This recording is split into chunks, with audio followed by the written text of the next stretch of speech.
Roll call. Good evening, Mayor Gerardo Anaya. Present. Vice Mayor Marta Garcia. Present. Councilmember Miguel Villalpando. Present. Councilmember Carlos Gonzalez. Present. Councilmember Luis Galindo. Councilmember Jesus Roldan. Councilmember Jesus Roldan. Mayor, Mr. Roldan and I spoke earlier. He mentioned he wasn't able to attend, but recently he asked for the contact information, so he might appear later. And Councilmember Juan Castillo. Present. I thank you, Mayor. You do have a quorum. Okay, we're moving on to call to the public. Anybody from the public wishing to address council? There's no one from the public. Okay, we're gonna move on to consent agenda. There's one item, but with two different items to approve. Approval of June 2nd, 2020 regular council meeting minutes. Approval of June 16th work session minutes. Any council member wishes to remove an item from consent agenda? Is there a motion? Make a motion to approve consent agenda. Motion by Councilman Castillo, Second. second by Councilman Galindo. All in favor? Aye. Any opposed? Motion carried. Moving on to new business. Item number 1, presentation by Retail Coach Company on the research done up to date in Somerton's primary and secondary retail trade areas and the application of demographics and psychographic profiles to be used to attract retail. Good evening, Mayor. You know, the Retail Coach Company has been working Join the meeting. and during the last 3 months, they have been doing research, data research, psychographic and data analysis about the area for Somerton. So Austin Farmer is gonna present with some slides. I'm gonna pass the screen to Austin. Are you ready, Austin? You're on mute, Austin. Yes, thank you. Appreciate it. Hi, Mayor and Council. Thank you so much for having me. I am going to just talk through a couple of slides. I wanted to give you a brief update just on where we are in terms of the status of the project that we started back in July, and just talk a little bit about some of the data that we found in terms of the primary retail trade area for the community, and then just talk about next steps and ultimately where we're at in the process and where we're going in that process. So if we can move to that next slide. In terms of the scope of work and ultimately the progress that we've made to this point, we have gotten through the first 5 stages or five phases of our project. So we've come in and analyzed the Somerton retail market to identify where people are coming from to shop and dine in the community, really where people are leaving and where they're going when they're shopping or dining outside the community. Really identify retail opportunities for the scope of what we're doing with this project. Primarily, that's going to be around grocery, just because we want to make sure that we're really going after grocers and then start to expand out from there. Identify development and redevelopment opportunities. So we've identified a few key sites in town that we think are going to be potential grocery sites that we think either developers would want to come in and develop and bring grocery stores to, or that grocers might be interested in developing themselves. We've identified retailers and grocers to go after and target to come into the community. And then we put together some marketing and branding materials. And so I'll talk through a few of the phases that we've gone through at this point and share some data with you. So if we can go to that next slide, please. So this is ultimately just a visual of our project timeline. We actually kicked off this project on July 14th. So I met with Hector and the councilman, and we were able to really kick off this project back in July. And I'm happy to say we're really far ahead of schedule. So we typically, in a normal process, if we were not going through COVID and we were traveling to the community a couple of times, it would take us anywhere from 60 to 90 days to get to the point where we're doing the marketing, and then ultimately 120 days where we're going out and recruiting those retailers and developers to the community. But we've actually been able to make really good time in terms of doing all of our analysis online, really getting to the core part of what our core process is, and that's the recruitment. So we're actually at this point anywhere from 30 to 45 days ahead of schedule, which I think is really going to help, especially with where the state of grocery is right now. Grocery stores and general merchandise stores are two of the categories that are doing really well in COVID right now. And so I think with us being able to come in and focus and have really 9 to 10 months worth of recruitment, I think is really going to help us have a lot of progress and ultimately success in getting grocers to the market. Next slide, please. So the core of our analysis ultimately comes down to what we call a retail trade area. And I know I mentioned this when I presented to council a few months ago, but ultimately what we're trying to do with this data is come in and identify what we call your pure retail trade area. So not only what the community looks like on a map or from a population perspective, because if people look at your community just as a city of 16,000, 17,000, they're not actually capturing all of the people that are coming into and out of your market to buy goods and services, that are coming in for work or that may come in for school once some of the new schools are built. So we really want to capture who's actually in the market. So we looked at cell phone data, GPS data, to be able to track who's coming into and out of the community, to be able to really tell how large the community is and ultimately what that trade area is for a grocery store, retailer, restaurant that would come in and actually look at Somerton as a retail market. And so when we look at that, if you can see on your screen there, that blue polygon area with the white outline, that is what we call your primary retail trade area. And that makes up pretty much the core of who's in your community on a daily, weekly, monthly basis that's actually shopping in the community or dining in the community, right? And that could be people that are coming in for work. That could be people that are coming into the market to specifically buy things. They have kids that go to school in the area. And so that really, what we did to get that is map the GPS data that we get from those cell phones and really kind of plot where we see people coming in on a regular basis. And the reason that this is important is because this is really what a retailer is going to look at when they're considering your market. And so if you see on the left-hand side of the screen there, instead of really positioning you as a community of just under 17,000, we're able to go and position you as a community with a trade area of 62,000 people, which for something like a grocery store is going to make a huge difference when they're looking at, okay, how many people are actually coming into this market? How many people can we actually pick up that are going to be customers? I think there's a couple of other important pieces of information here that retailers and developers are going to look at. That population growth from 20 to 25 is 5.77%. That's a good number. Most communities don't have that projected growth up over 5%. So I think that's a really good number for the community. And I think that that's actually a little bit understated. I think that you've got some growth that doesn't get tracked traditionally. And I think you're going to see some of that is really going to be somewhere in the order of 6 to 7% growth and maybe a little bit more than that. So in terms of retailers looking at the market, both those numbers are really good. Those both kind of elevate you when someone's going to come in and look at the market. And the third one's that average household income up at 64,521.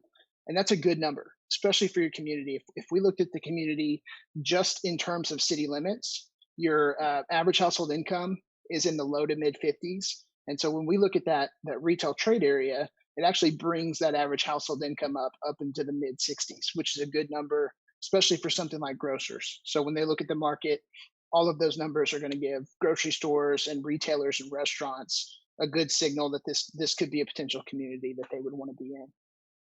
Next slide, please. So one of the ways that we got this data is again through that cell phone analysis. And what we're able to do on that cell phone analysis is run what we call a zip code analysis. So we can actually tell what zip codes people are coming from, as well as what particular areas just geographically. And so when we look at a zip code analysis, this is just an example for Del Sol Market and Family Dollar, but you can see just in those top 7 that you're getting people that are coming into the community from outside the community, right? So you've got people not only just from Somerton, but from Yuma, San Luis, Salinas, California, Soledad, California. So you've actually got people coming in from a significant area. And so this was really important to us, and this helps inform that polygon that we drew to be able to capture those, right? So you've got people coming into and out of the community on a daily basis, and this just helps us validate that to retailers to be able to say, hey, we know that just in the top 7 zip codes for 2 of our retailers in town, we've got people that are coming from outside the community, right? So more than 50% of the shoppers that are coming to this store are coming from outside the community. So that just really validates to us that there's an opportunity and that you're going to get people that are going to be able to come in and actually shop at a grocery store, eat at a restaurant, buy goods and services. So really interesting there, just in terms of a small sample of validation for us that people are coming into the market from outside. Next slide, please.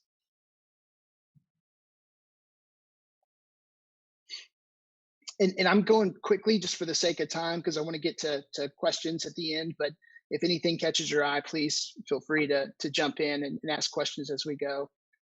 This is just a further breakdown of that primary retail trade area by population, educational attainment, income, age, and race distribution.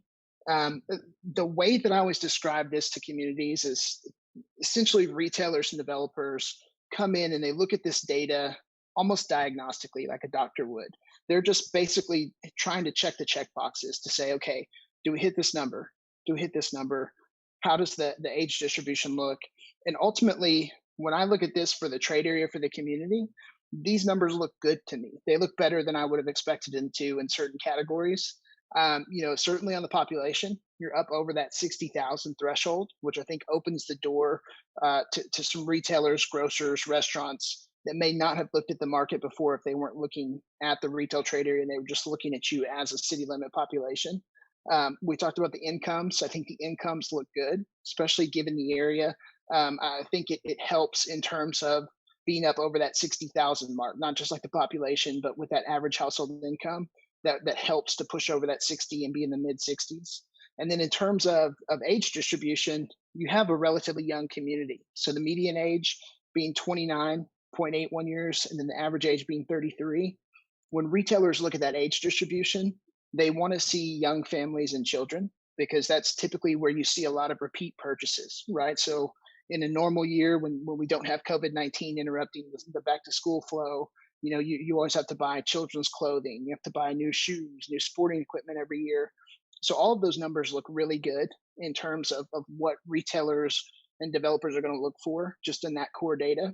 And then in terms of race distribution, it's pretty much what we expected, a heavily Hispanic community, but that's not a bad thing. That's what you would expect for the community, for the region. And I think in terms of just the makeup of the community, that's an asset for certain retailers and certain developers. There's some opportunities there with specialty grocers, with casual sit-down restaurants. So I think all of those things look good in terms of diagnostically looking through and saying, okay, is there actually opportunity in the community? And these all point to, yes, we think there is opportunity. Next slide, please. So once we identify the core of the community in terms of demographics, population, we really identify that retail trade area. We look for what we call retail demand, or essentially where there's opportunity to be able to prove that we can actually go and show retailers there's demand in the market. And we run a retail demand outlook to really look at where there's growth in certain retail categories. And I've highlighted a couple here. I think the important thing is the grocery aspect, right? So when we're looking at food and grocery, there's really good demand growth.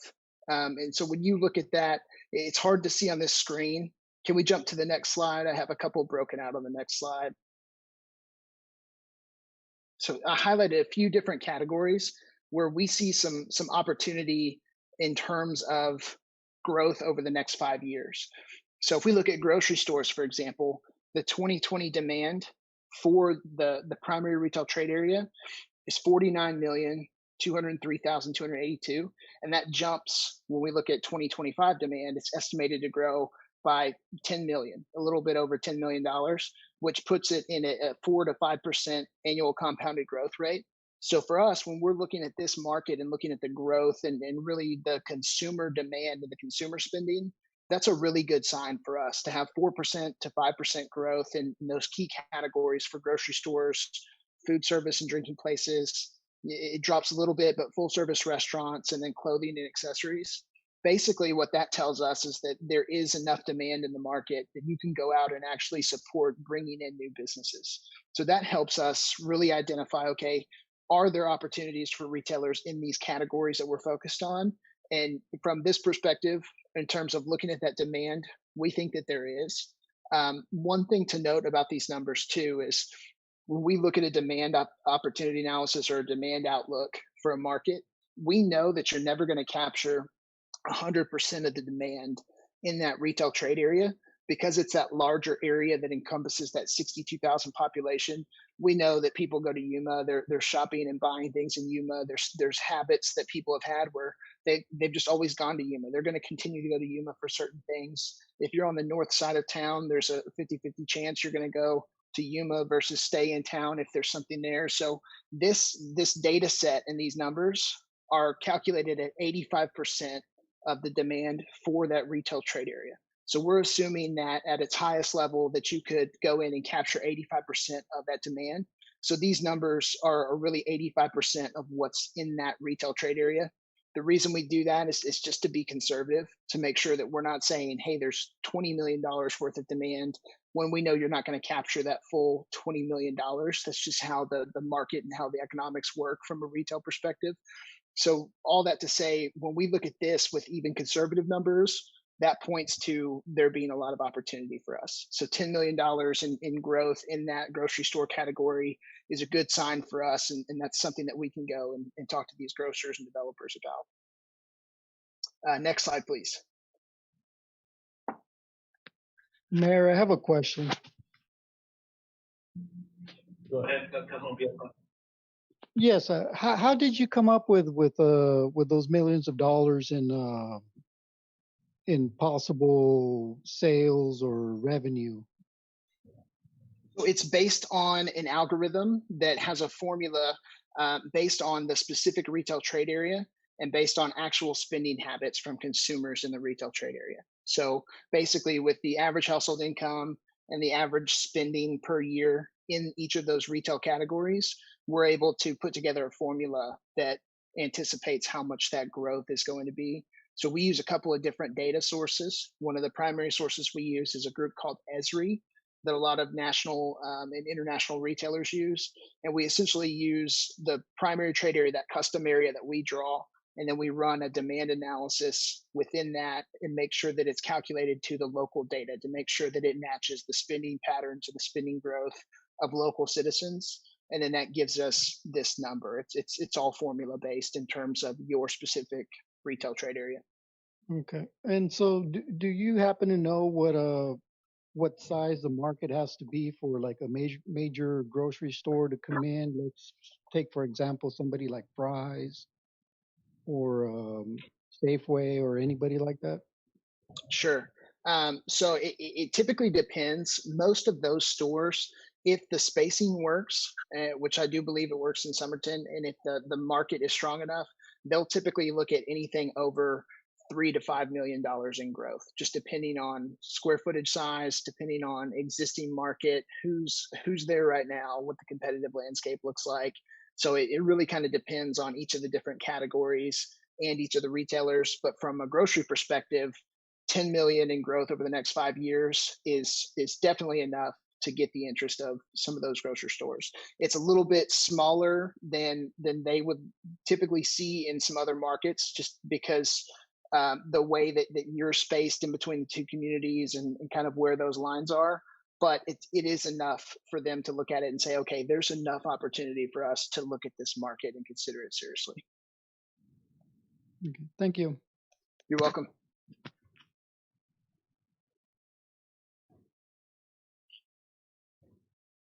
So determining retail opportunities, I mentioned this earlier. Our focus, at least initially, is going to be on grocery targets. So we really want to focus on that grocery segment and then expand out from there.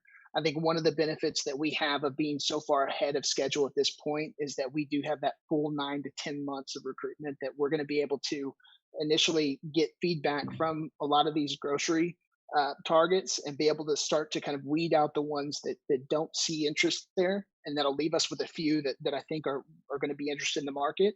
And then as we go through that and we're talking to these grocers and we get through the priority of the grocery segment, we'll be able to start to add on additional retail categories in different segments like casual sit down restaurants or clothing and accessory stores, general merchandise stores.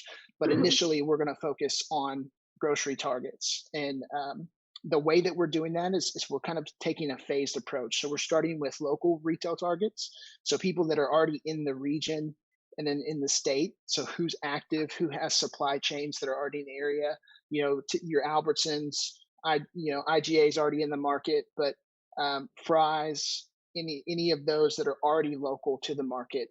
Maybe that's Walmart neighborhood market, but really kind of that first wave of 10 to 12 grocers that are in the market in the state. And then we'll start to expand out from there to see who's in the region. So looking at Southern California, looking at people like Aldi who are looking to get into new markets, and then say, okay, who are some national grocer targets that are open to expanding and looking at new states. I think it's a good time to start doing grocery recruitment because, like I mentioned before, grocery's doing very well right now. They're the top performing segment with COVID-19. I was just looking at the Arizona state numbers for grocery, and based on that cell phone data from a foot traffic perspective, most grocery stores in the state of Arizona have either a 5% to 15% boost in foot traffic during COVID. So from March through the end of August, they've seen a 5 to 15% boost in actual visits to the store. And so we think that they're going to start to expand off of that because they're doing really well right now. Next slide, please. And so in terms of opportunities, we worked with Hector to put together essentially what we call a site database. So we know what land's available in the community. We know the potential retail sites that if we do get interest from grocers, developers, that we can help put them in touch with either the property owners of sites that we think should be developed or existing sites that may have a broker representing them. We want to make sure that if we get that interest, that we can point them directly to the person who can help get that facilitated and get them into that property or into that site. So we have it's an interactive map database that we send out to all of our contacts with these grocers so that they can actually click in and see the sites. And so, for example, if you can see a little bit on the screen, we put some things on there like the new high school and the new ball fields, and we've got some of the city-owned sites on there. I think we're cut off a little bit, but on the east side, we have some of the land available for development on 95 on the east side as well. So really just trying to give them a representation of what's available in the market, make sure that they can see the sites that we have available, and then just help them find the right site for them if they are interested in that market. Next slide, please. And then ultimately, for each one of our targets, I mentioned some marketing and branding. We've put together what we call customized feasibility packages. So this is an example of one that we've already put together for Albertsons, where we are coming in and looking at the market, identifying a couple of sites that work for the actual grocer's store requirements. And then we put together a packet that shows them potential sites, community demographics, community psychographics, all of the data on the retail trade area, and then ultimately helps them say, okay, are we positioned in a place where we consider this market? One of the things that's not on here is we also show store spacing. So we actually show them the distance in miles and drive time between their closest location and available sites. So Albertsons, for example, is about 7 or 8 miles away, but by drive time, that's 15 to 20 minutes, depending on traffic and depending on what road system you're taking. So being able to show them that there really is a hole in the market and that they are far enough away that you could actually consider a store in Somerton, even though you're on that southwest edge of Yuma. So really just trying to help them see the opportunity. So we put together a packet for each of the retailers that we're going after, just to make sure that they have all the data they need to be able to really look at and consider the market. Next slide, please. And so ultimately, in terms of next steps, we're finishing up the final pieces of the marketing. So that's putting together the last couple of our feasibility packages for retailers, and then our core focus, starting really kind of the end of this week, in the next couple of days, we'll start official recruitment for those retailers. And so we'll send out that first wave of recruitment, first wave of feasibility packages.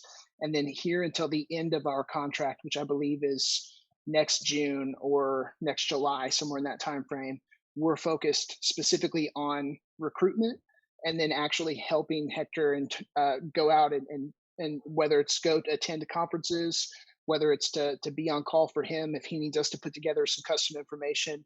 Our core focus is recruiting, and then being there to coach the community or help the community when you need things like custom data packages.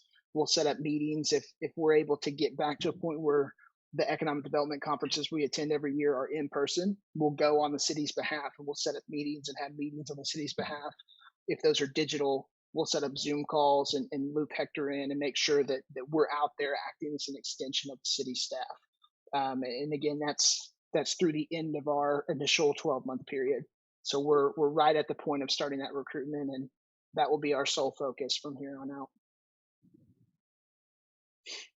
I went through that relatively quickly. I wanted to make sure we had time for questions. So I'd love to answer any questions that you might have in terms of the project, the process, or any specific data. Thank you, Austin. I have a question, Mayor. Mr. Austin, I have a question. What is the average response time when you send out a feasibility packet?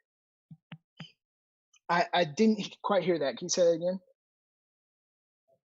I like that. What is the average response time? Whenever a feasibility packet is sent out to the grocery stores. It really depends on what's happening in the market.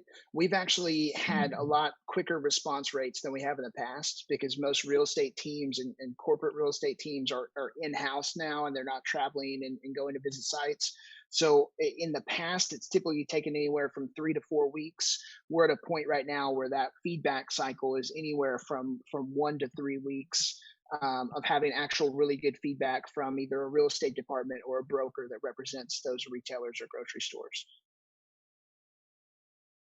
So the short answer there is anywhere between 1 and 3 weeks. It's probably on average about 2 weeks right now in terms of how long it takes us to get that feedback. Okay. And I'll say this, I didn't put an example in here, but the way that we're tracking that feedback is we have an interactive dashboard that we'll share a link with to Hector, so he can actually see all the conversations we're having. So whenever we send that out, he'll have full visibility into who we contacted, when we contacted him, what that latest feedback was, if there's any next steps, what those next steps are. And so he'll have full visibility in terms of a dashboard that he can help track that or follow up with any of these specific contacts, and can pass that along once we start that process.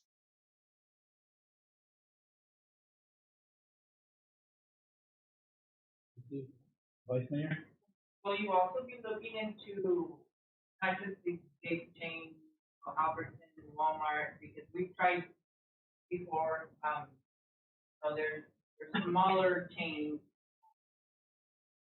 Are you looking into those smaller? We are. There's been a lot of success lately with some of the concepts out of Germany. If you're familiar with Aldi or Lidl, they're smaller format discount grocers, and they're actually starting to expand into other states. And so we're looking at different national chains like that, as well as some smaller regional chains. So we're not just looking at those top 3 or 4 national grocery chains. We're really looking across the board in terms of, even if it's a smaller regional grocery store, really trying to identify from large to small where there's opportunity. So we're certainly trying to look up and down that spectrum in terms of not just focusing on large national guys. Vice Mayor, we also looked into batches last year, and they're still pending that. We're not ready to come, but we're going to continue pushing for that one too. And also Albertsons is the parent company of Safeway. And they do have many other brands, Albertsons, but in Arizona, it's only Albertsons and Safeway, even though they manage and control like 10 to 12 brands in the US. And also, like I said,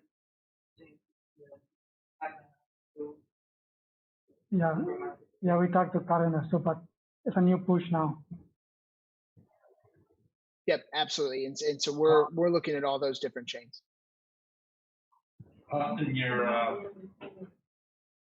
your focus is recruitment with the information. What about if the city decides on certain incentives that they can provide on certain land that they can provide? Is that going to be part of your package, or how does that work? If the city can create an incentive package to attract the grocery store? Yeah, absolutely. We haven't talked too much about that yet, just because we typically like to start the recruitment process first, and then as we get feedback, kind of tie that in if we need incentives. Our firm is a little hesitant to just jump out of the gate with incentives, because a lot of times you don't necessarily need those. So it's great to have that as a resource in our back pocket, and to be able that if that comes up in conversation, to definitely be able to use that in those conversations. But we don't typically start out of the gate with that, just in terms of the initial recruitment, because we want a retailer, restaurant, grocery store to basically come to us and tell us that they need incentives first, just because it's a slippery slope. If you start giving incentives, then other retailers expect the same incentives, or local businesses who didn't get incentives start to say, hey, we didn't get anything. So we love having that as an economic development resource, but we want the retailers to come to us with interest first, and then be able to really use that as a resource with them. And if we get 6 months down the road and no one's bitten yet, and we don't have that interest, then we might start being a little bit more proactive and saying, hey, would you look at this site if we were able to do X, Y, and Z? Or, hey, if we were able to give you a loan abatement or give you a piece of property, would that help get you into the market? But we like to save that if we can until a little bit further in the process, just so we're not giving something up that we wouldn't necessarily have to. But we'll Mayor, definitely. also, I'm sorry. Go ahead. yeah, also, Mayor, in some cases, the developer are the one that requests the incentives, but the actual grocery store company, they lease the building. The developer may be building the building and leasing it to those Safeway or Albertsons. So in some cases, the developer is the one asking for the incentives. Right.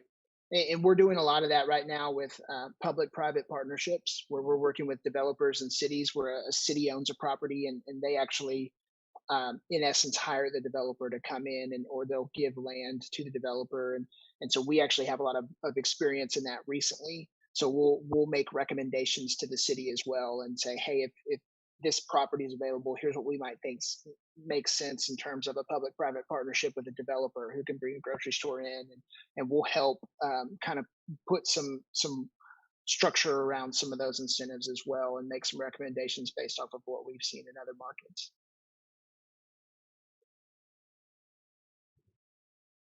Other comments or questions? Thank you, Austin. Mayor, one more question. Vice Mayor has one more question. Is there a method that you use to determine the unreported cash sales within the city or Yuma County? I didn't quite hear that. I heard unreported, and I lost after that. The cash? Is there a way to find out the cash sales of the companies, like unreported? In some cases, we have a lot of cash in this region. People are accustomed to just handle cash. Yeah, we haven't found a good way to do that. I do know, though, in certain regions, we've done a lot of work along the border in South Texas, in the valley in Texas, and one of the things that our data team can do is essentially put together a model where they say that we think there's probably another 15% in transactions that's not being accounted for because it's either unreported or cash. So we can put together some numbers and some assumptions. It's hard other than just making an assumption and trying to put together a model that says here's what it would be if 15% were unaccounted for. I don't know of any official way to really do that other than just putting together some data models that show, a percentage of what those are.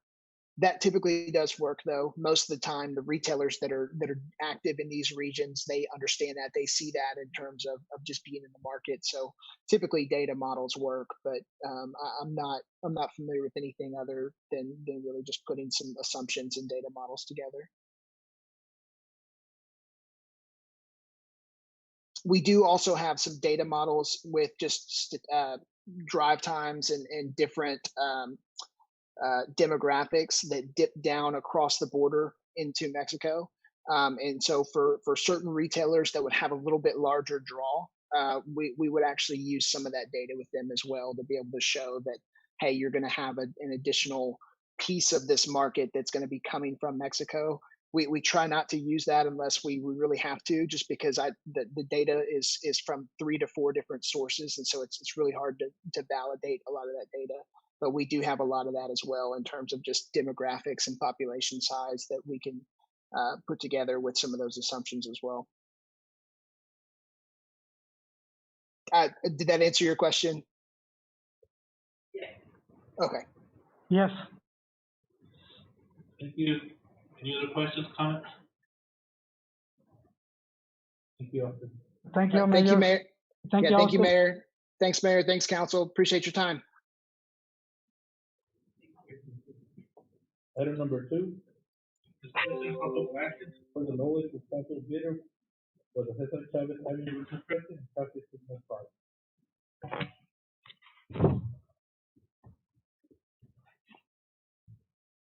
Do you have a presentation?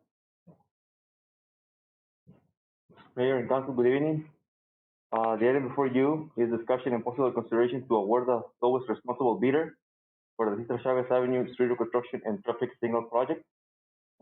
The background for this item, an invitation to bid for the construction of the Cesar Chavez Avenue project was advertised in the Yuma Daily Sun. The design work and specifications were prepared by Core Engineering. The project involves, as you may know, the installation of a new traffic signal on the intersection of Main Street and Cesar Chavez Avenue. Total reconstruction from Main Street to Jefferson. Cesar Chavez Avenue will have an additional lane for left turns, new striping, curb and gutter on the west side of the Cesar Chavez Avenue. The existing damaged asphalt and sidewalk ramps will be replaced in order to meet ADA standards. Existing AVC material and AC millions will be reused. A storm drain is also considered on this construction project. Currently, on Thursday, August 16th, we opened 3 sealed bids for the above reference project. We revised and analyzed those bids. And my apologies, Mayor, because I do not attach the bid tabulation. But I can tell you that we received 3 bids from DPE, GCE, and CEMEX. DPE, the total amount is $1,371,000. GCE is $1,488,000, and CEMEX $1,573,000. So basically, the lowest bidder is currently is DPE.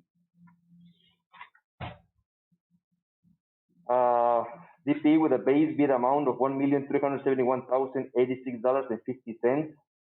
This amount includes $124,645 on contingency. The engineer cost estimate was $1,027,432. So basically, it's a lot of difference between our engineer's cost estimate and the lowest bidder.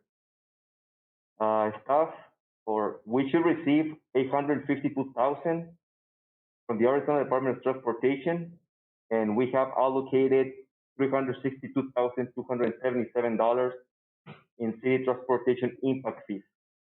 If we add the ADAT funds plus our transportation impact fees, we have a total available funds of $1,214,279. The difference between the available funds and the lowest bid is $156,807. The contingency amount for this project is $124,645. Now, if we use the contingency to cover this difference, we're still gonna need $32,000 basically in order to complete this project. But we are not gonna have contingency available. Now, we are exploring options to reduce the cost of the project by possible changing to a different traffic signal model. As you know, this is the main cost difference from the engineer cost estimate and the lowest bidder. This is the big amount for the project. We can proceed with the project award to the lowest responsible bidder and negotiate the traffic signal item. We have the ability to remove items from the bid schedule if we desire. Now, before Mayor move to recommendation, I want to discuss, if possible, the options that we have. I have attached 4 pictures from our current traffic signal that is on the project, which is the city of Tempe. We have the city of Chandler and city of Buckeye, which is a similar traffic signal, the same model. And the city of Yuma or the city of Somerton traffic signal, which is basically the gray pole that we have. It is on the packet. I have attached to the packet those pictures. It'd be good to, in the future, show it, on the screen so.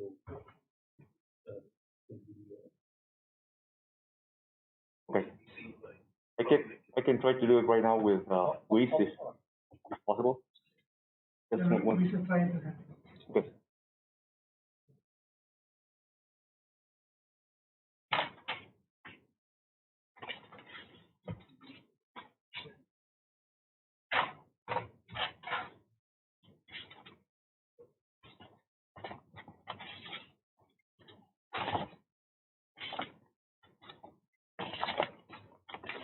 So there's no funding that can be utilized to complete that project that was desired initially. I know that, bidding, but there's no, are there any funds that we can utilize? We did get $1.9 million. We do have some contingency there on the city budget. Correct. If Mayor, Aesthetically, and that's gonna be a gateway to our community. We're gonna have the high school there, and if the desire is to beautify our city with traffic signals, that's probably something that we should look at. But with that said, if we could, if the plan is to improve all the traffic signals to match that, that's probably something that we could start looking at. But if not, if we're only gonna have that one and we're gonna have the other traffic signals different, then it really doesn't add anything. But we have a plan and it's a good discussion to have. that's correct, Mayor. Basically, our plan, as you may know, we want to have the best little city in Arizona. And in order to achieve that, I think our plan is to improve and be better. And this is a good example to start with this change. It's a unique traffic signal that definitely it will improve. It's going to be nicer. And little by little, we can start changing our city. This is going to be a new signal here in the Yuma County area. At this point, yeah, it's going to be just one for now, but our plan is to move forward and replace in the future at least the one on Somerton Avenue and Bingham, because it's in downtown. The other signal that we own is on Avenue D. That is, let's say that it's in a rural area, but at least we can move forward in the future to replace Somerton Avenue and Bingham. And as you know, a new signal is coming for the high school to the west side, which is going to be the main entrance to the high school and the possible park. in the commercial area in front of Main Street. And if we decide to go with this City of Tempe, we definitely want to install this new signal on that future intersection. If, like I mentioned, if we use contingency, the only extra funds that we need to come in is 32,000 that I have those funds in contingency. What was the cost of that? The cost for the traffic signal, 485,000. That's the amount that DP submitted. JCE submitted the cost for 484,000, and CEMEX 569,000. So basically, the main item on this bid is the traffic signal.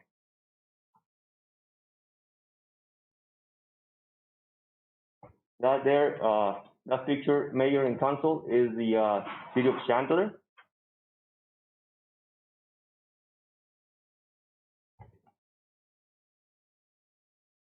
Please, can we move to the city of Tempe, the other picture?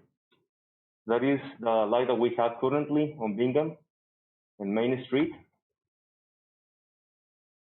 That is the city of Tempe, which is basically the model that we have on our current bid package.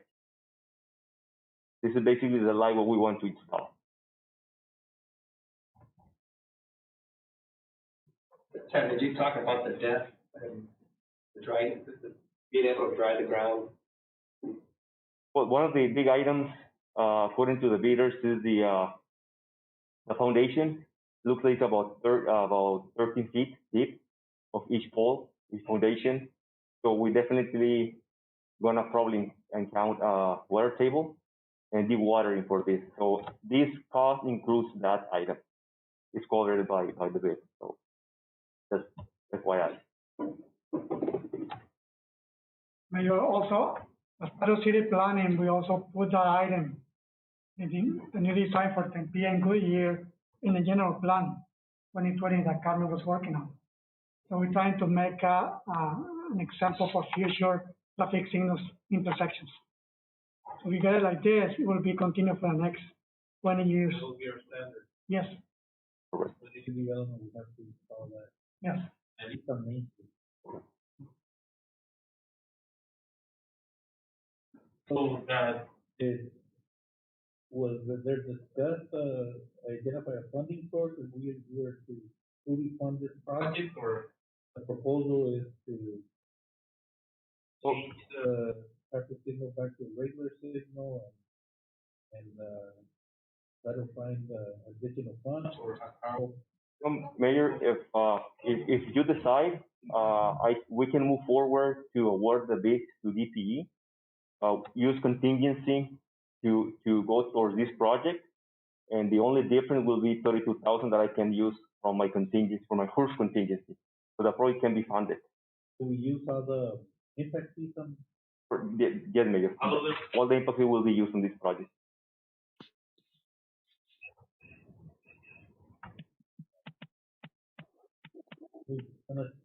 Any comments from council?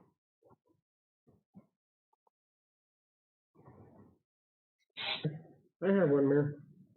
What would be let's say your best guess time frame that, to get these stoplights to the same model? Well, Councilman Castillo, if we look into this price of $500,000 round numbers, I mean, we need to start looking into those funds, maybe place little by little on first onto my contingency in order to fund this signal, and do the same for the Bingham and Main Street. I will say maybe 5 years, probably. Depends on the amount that we want to allocate every year in order to achieve that cost for that project.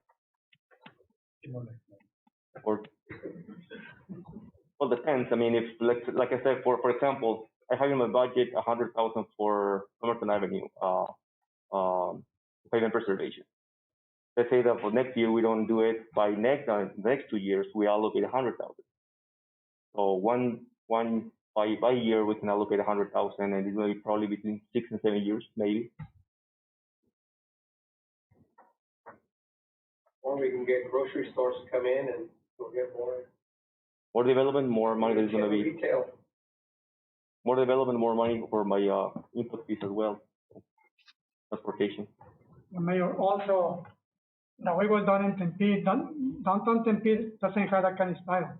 Only in the new areas in the last 30 years.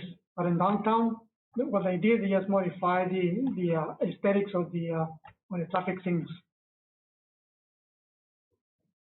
It does take a little more space on the plan. Oh, Mayor, if I do my research today. That's why it's not on the agenda. So I just wanna give you this. It's a different type of light. Something to consider.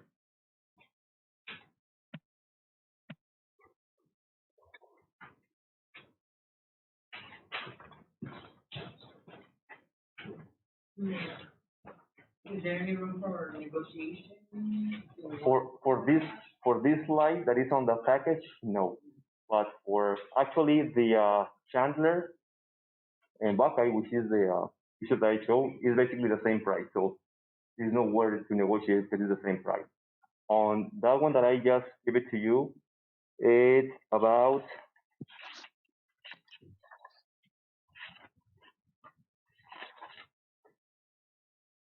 it's about 141,000 in savings. If we go to this slide that I showed you right now, it's about 141,000 less from the. Did you get that price from the contractor? Correct. I get the price from Belmont and the contractor. Yes. This was today, so I mean it's something that we can probably explore if council desire. Probably something worth exploring because it does look like the current lights that are along the path. Actually, Mayor, this is the same company, Belmont, that manufactures the pedestrian light. This is the same light. Probably worth exploring and more realistic moving forward that we could afford the other. So is they're gonna have, those lights are gonna have turn signals? Correct, Council Member. Left turns. So what would be your recommendation or for a motion? Mayor.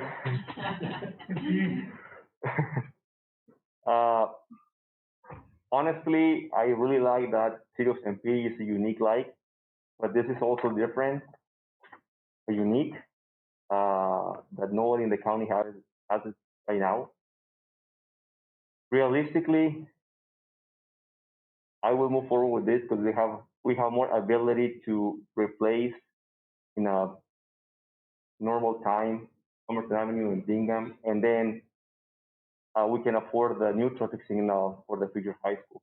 So it's basically 150,000 less per light. Let's say that.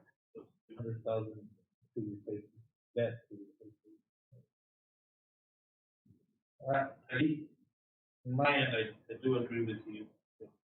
And I feel this light goes more with what we currently have or putting in downtown. It is different, so aesthetic. I agree, Mayor. I think, I don't know how it would look if we were to have a different, stoplight, on the west side, and I like that consistency, to have it. So I agree with you on that. Any other questions or comments? Is there a motion? If we go with this one, I would like to see the sign different more towards here and lighted instead of just between. I think, we can add something. Can we change something? Councilmember Galindo, the prices that I received just for the street name sign with illuminated, typical similar that the two you might have in some signals, it's about 25,000 just for the sign with the light. That's fine. We're saving money. We want to with this. We can explore the options. I mean, it's something that we can do. I just want to let you know the price that I received today, so we can count on those. Is there a motion? A motion by Vice Mayor Garcia, second by Councilmember Gonzalez. And the motion is to go with, as presented by, with a comment. And a word to DP, am I correct? Yes. And, a second by Councilman Gonzalez, all those in favor? Aye. Aye. Any opposed? Okay. So it's 6 ayes, 1 nay. Thank you, Mayor. Motion carries.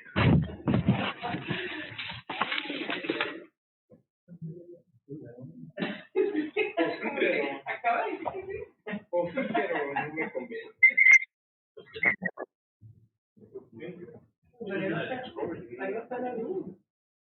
O sí, pero no me la convence. The issue with the traffic signals, there's only one provider for the whole county that does traffic signals. So that kind of makes it one electrical company that's certified to do the traffic signals. So that's sort of choices a little bit. Summary of current events and future agenda items. Thank you. Good evening, Mayor and Council. As part of my summary from administration, we will be having a presentation for the September 15th council meeting for the Somerton High School Master Plan Update. The lineup of presenters will be Carmen Wyckoff, DLE Architect, and Buell Lookhart from Arcadis, the project manager. And they'll let me know also throughout the week if there's anyone else attending. We have also renegotiated an extension of our MOU with the city of San Luis for 2 additional months of ambulance billing services in exchange for technical training and assisting San Luis in becoming familiar with the billing services. Both cities have many interrelated areas of mutual assistance, and this serves the best interests of our city as well. The MOU extension will be presented for ratification at the September 15 meeting as well. So the site for the November 3rd general election will be the Somerton City Hall. We were not able to secure Somerton Middle School as there's no guarantee that the school will be out as it was during the primary election. The county is not offering the public library, and they've been trying for a few years to look into an alternate site. We offered the Somerton Community Center, but this was turned down due to not having AC or heater, and the weather that day can be unpredictable. This is another reason why we might need that facility to be climate controlled.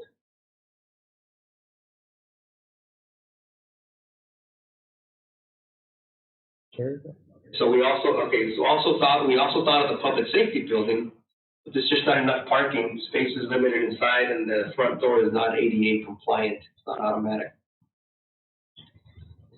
Speaking of each of that date, we do have a scheduled council meeting for November 3rd. Since the election will be held here at City Hall and more than likely it will run past 7, we need to either reschedule the meeting or find an alternate site. The alternate site can be the Public Safety Building Training Room. Please advise. Okay.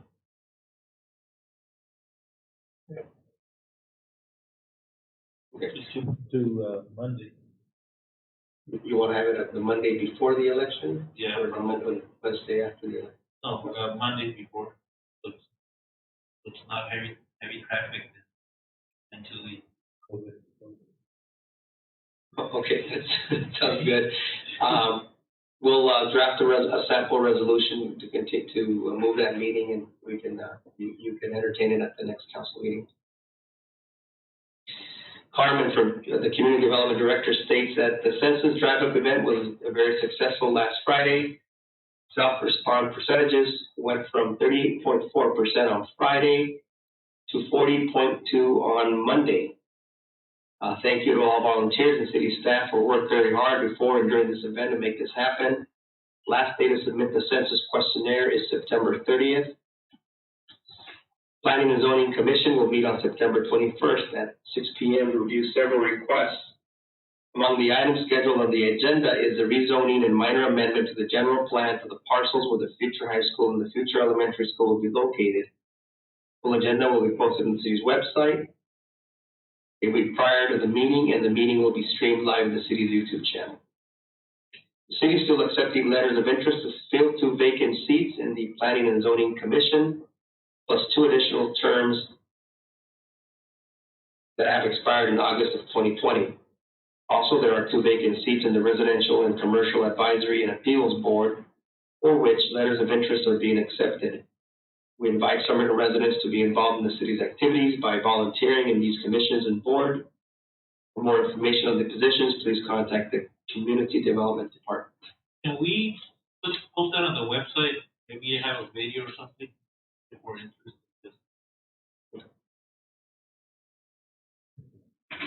So there's some people that will look into it. Chief of Police Araceli Juarez says that she completed the interview of 6 police candidates to hire 2, and they've begun their background checks. Testing and conducting interviews this week to hire their last position for dispatcher. She's also saying that a digital fingerprint scanner in the holding cell will be installed soon. Participated in the Fiesta and Community food box distribution this weekend. And the officers are busy with defense interviews for the October 2019 homicide potential trial. Chief Deanda states that COVID-19 responses are down and averaging less than 1 per shift.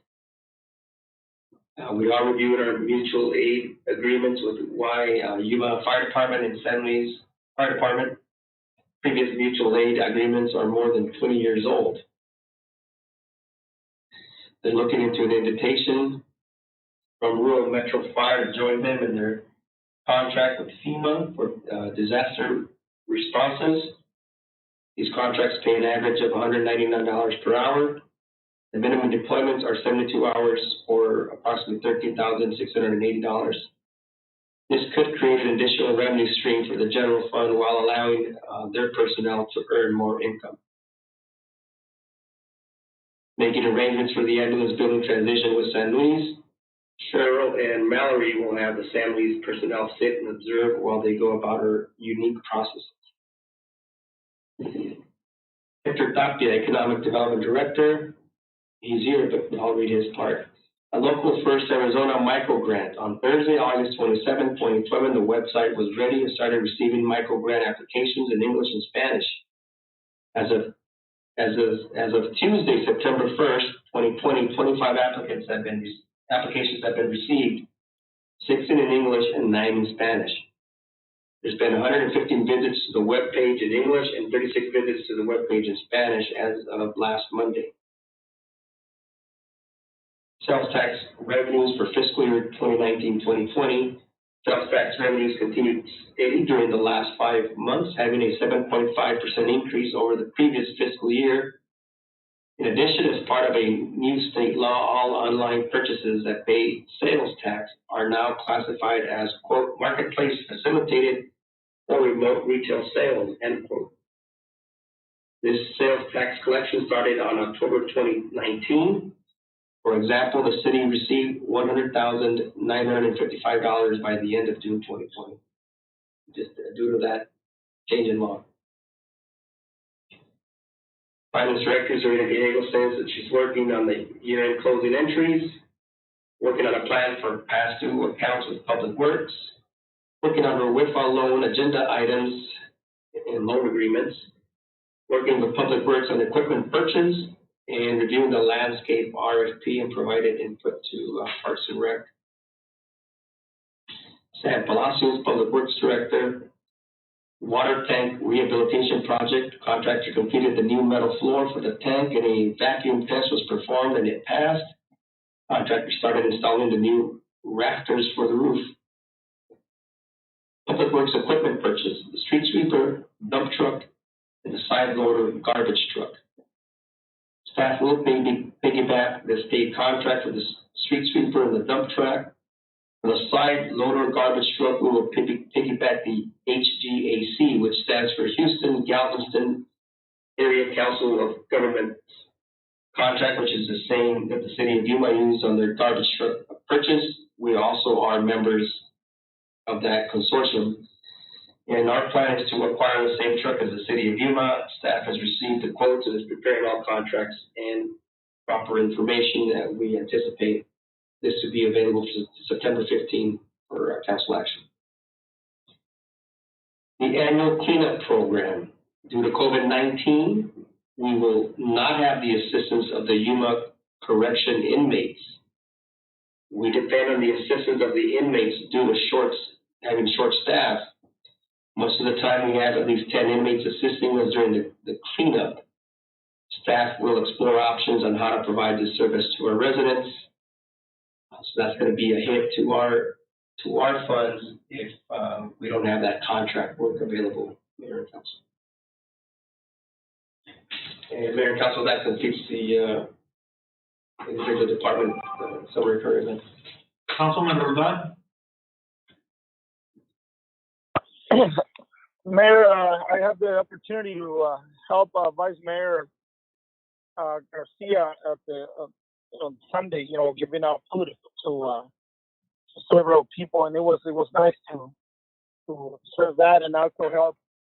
It was line, and it seemed that the food was not going to be enough, and the Cocupa tribe, they were supposed to go and give out food over there to their site, and they ended up giving us, I believe it was 25 to 30 more bags of food so we can finish our line in Somerton, and that was nice to see the collaboration between them and ourselves. So I just want to thank Vice Mayor Garcia for putting all this together, and also all the people that were there, including Councilmember Castillo and our future city administrator, Julie Cabrera, was also there, and Brisa.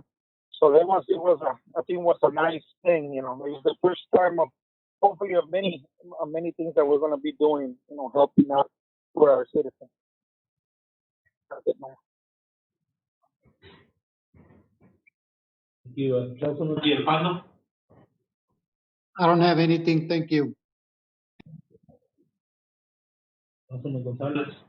I don't have anything. Yeah. Councilman Castillo? I do have something there. I requested to have this as an agenda item about a month ago. And I know Vice Mayor Garcia also requested it in our last meeting, just for us to look into a process of when an employee is requesting, a pay increase, and it hasn't been up for discussion.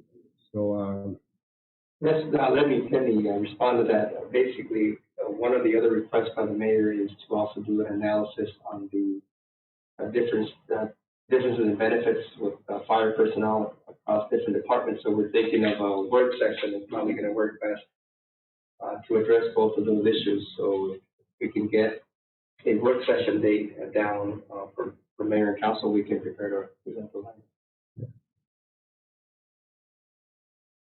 Councilman Galindo? No, nothing, thank you. Vice Mayor Garcia? I agree with keeping everybody at this event. I thought went very well. Had about 80 plus families drive by, and I think it worked out well with staff and all that were able to volunteer to that event. And as far as I know, I think with our neighboring cities, so thank you to everybody that joined. As well, on Sunday we had that community food drive with partnership with the Coco Pump, and we were able to help about 100 families. They're willing to come down on a monthly basis to help out our residents, so I think that's a very good opportunity to help out the community in need, especially during the summer times when, especially now with COVID, that some people are without a job still, so I think that'll benefit our community a lot. I also wanted to mention that last it was last Friday that, and I don't know if they've contacted you yet, George, but, the elections department purchased additional, ballot drop-off boxes. And they're thinking of, adding one more Somerton for the upcoming election. I had mentioned,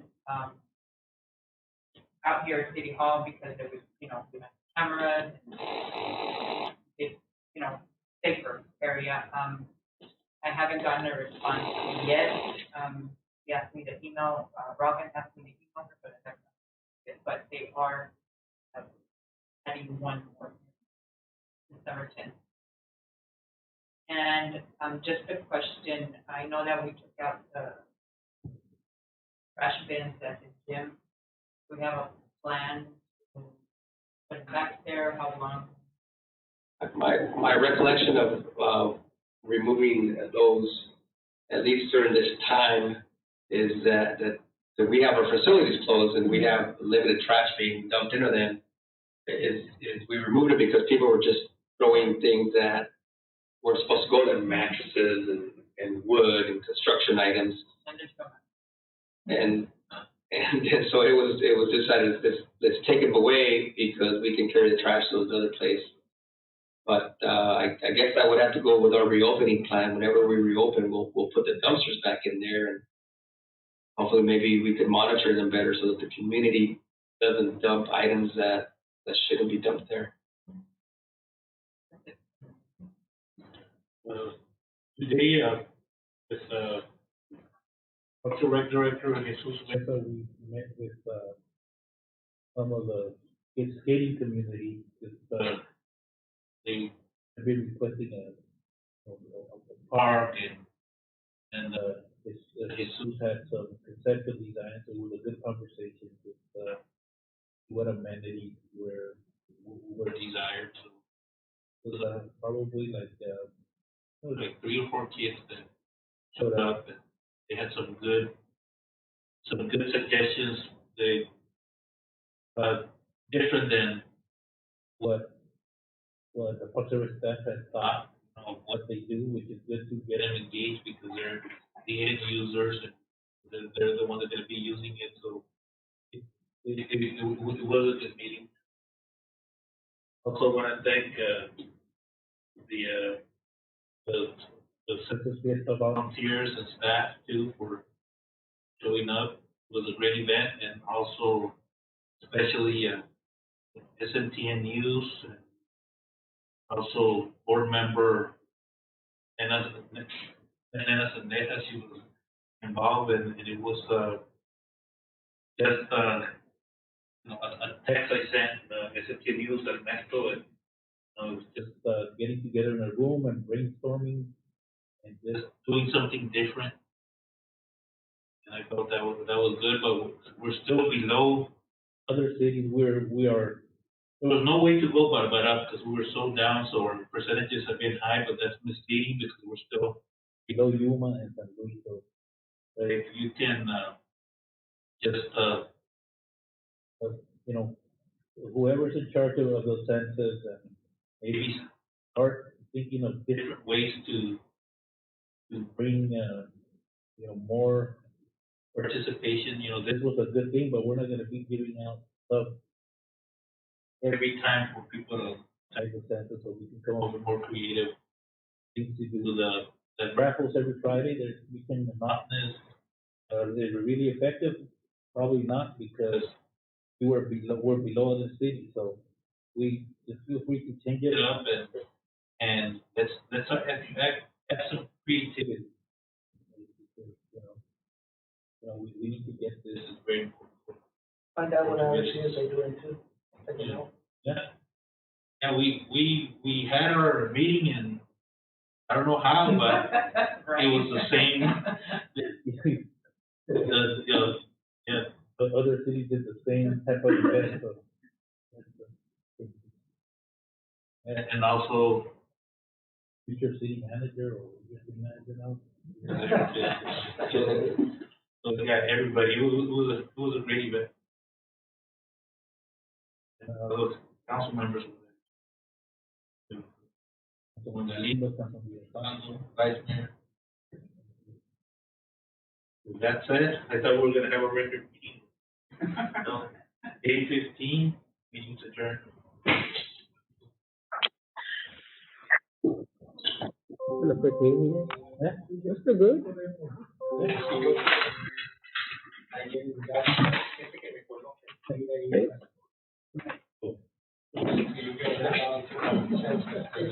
¿Sí puedes? ¿Puedes? Ponlo ahí, voy. Está ahí.